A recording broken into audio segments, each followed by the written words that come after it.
When using a virtual machine like Gbox or Gspace, madalas nakaka-experience tayo ng mga delays sa mga notifications.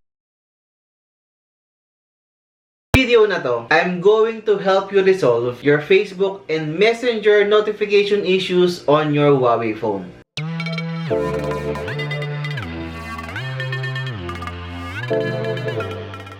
A quick disclaimer lang bago tayo magsimula. Lahat ng steps dito is 100% working by the time I upload this video. If ever may mga steps or links na ayaw nang gumana in the future, normal po yan kasi workaround lang to lahat. Pero huwag kayong mag-alala kasi nag-upload ako ng mga updated tutorials regularly. So don't forget to subscribe para lagi kayong updated. Yung una nating gagawin is to go to settings. Swipe up and click on System and Updates. Sa pinakataas, click on Software Update para ma-check natin kung updated ba sa pinaka-latest version yung software na gamit natin ngayon. Pag okay na, open naman natin yung Huawei App Gallery and download the Facebook app. Make sure lang na ito yung version na i-install natin, which is from Fibonacci. Pagkatapos ma-download, click open, then mag-login tayo with our email and password. Sa homepage, open ulit natin yung Huawei App Gallery, then let's search for Facebook Messenger. Once again,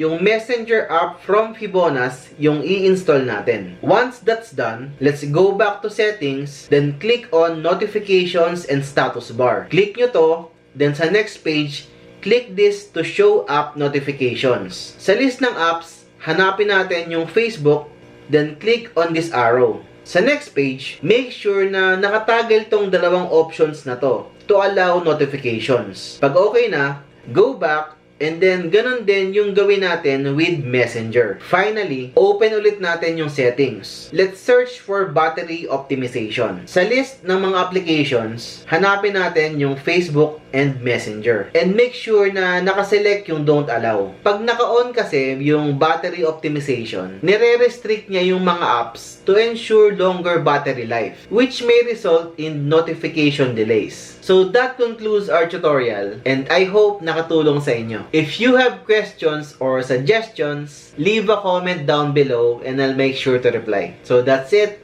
See you in the next one.